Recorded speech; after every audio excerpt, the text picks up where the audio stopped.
தந்தை மகன் தூயாவின் பெயராலே ஆமேன். யோவான் எழுதிய நற்செய்தியிலிருந்து வாசகம்.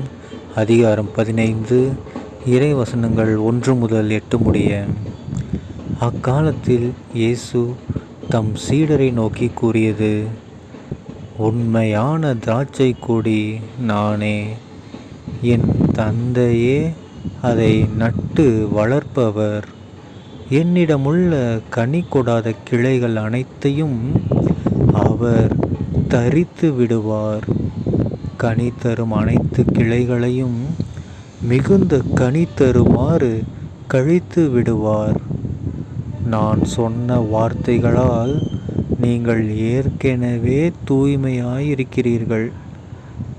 நான் உங்களோடு இணைந்து இருப்பது போல நீங்களும் என்னோடு இணைந்து இருங்கள். கிளைகள் திராட்சை கொடியோடு இணைந்து இருந்தாலன்றி தானாக கனிதர இயலாது. அதுபோல நீங்களும் என்னோடு இணைந்திருந்தாலன்றி கனிதர இயலாது. நானே திராட்சை கொடி, நீங்கள் அதன் கிளைகள். ஒருவர் என்னுடனும் நான் அவருடனும் இணைந்திருந்தால் அவர் மிகுந்த கனி தருவார். என்னை விட்டு பிரிந்து உங்களால் எதுவும் செய்ய இயலாது. என்னோடு இணைந்து இராதவர் கிளையைப் போல தரித்து எறியப்பட்டு உலர்ந்து போவார்.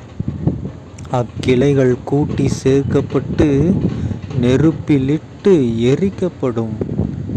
நீங்கள் என்னுள்ளும் என் வார்த்தைகள் உங்களுள்ளும் நிலைத்திருந்தால் நீங்கள் விரும்பி கேட்பதெல்லாம் நடக்கும். நீங்கள் மிகுந்த கனி தந்து என் சீடராய் இருப்பதே என் தந்தைக்கு மாட்சி அளிக்கிறது. ஆண்டவரின் அருள்வாக்கு. கிறிஸ்துவே உமக்கு புகழ். அன்பார்ந்த சகோதர சகோதரிகளே, இன்று பாஸ்கா காலம் 5ஆம் வாரம், ஏப்ரல் மாதம் 28ஆம் தேதி 2024ஆம் வருடம், ஞாயிற்றுக்கிழமை. இன்றைய நற்செய்தியில் பாருங்கள், நம்ம இயேசு கிறிஸ்து ஆண்டவர் திராட்சை கொடி ஓமையை நமக்கு எடுத்துரைக்கிறார். ஓகேங்களா? இது மிகப்பெரிய ஓமை. இந்த ஓமை மட்டும் தெரிஞ்சாலே போதும். ஓகேங்களா? வேறு எந்த ஒரு விஷயமே நமக்கு தேவையில்லை.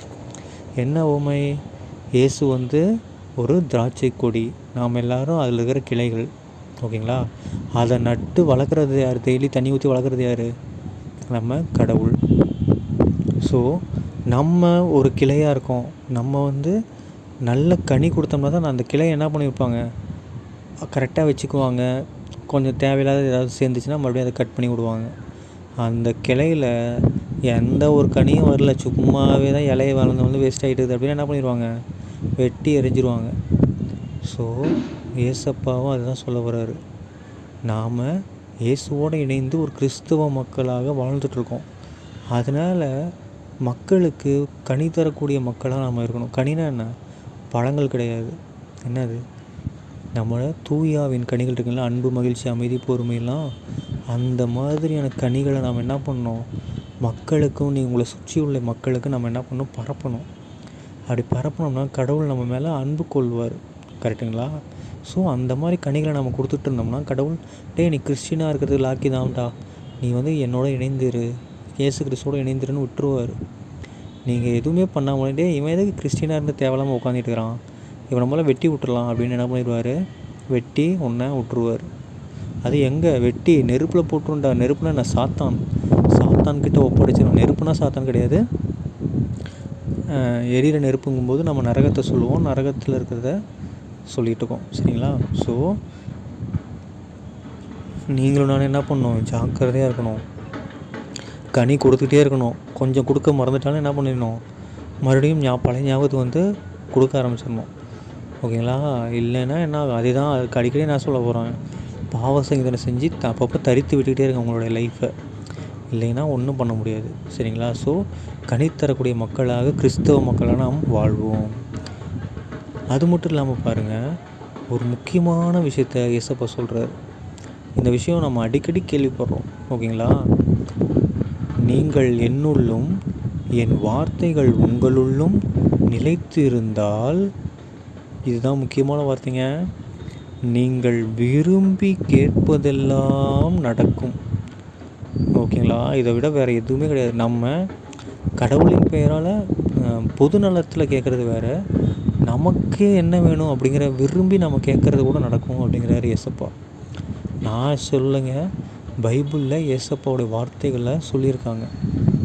ஸோ நாம் இயேசு கிறிஸ்துவோட கடவுளோடு இணைந்திருந்தோம்னா நாம் விரும்பி கேட்குறது எல்லாமே என்ன பண்ணோம், கிடைக்கும், நடக்கும். சரிங்களா? ஸோ நீங்களும் நான் என்ன பண்ண போகிறோம், இன்னிலிருந்து கனி கொடுக்கக்கூடிய மக்களாக வாழ்ந்து சிறப்பான கிறிஸ்தவனாக வாழ்வோம். தந்தை மகன் தூயாவின் பெயராலே ஆமேன். இயேசுக்கே புகழ், இயேசுக்கே நன்றி, மரியே வாழ்க, இயேசுவின் ரத்தம் ஜெயம். ஹல்லேலூயா. Praise the Lord.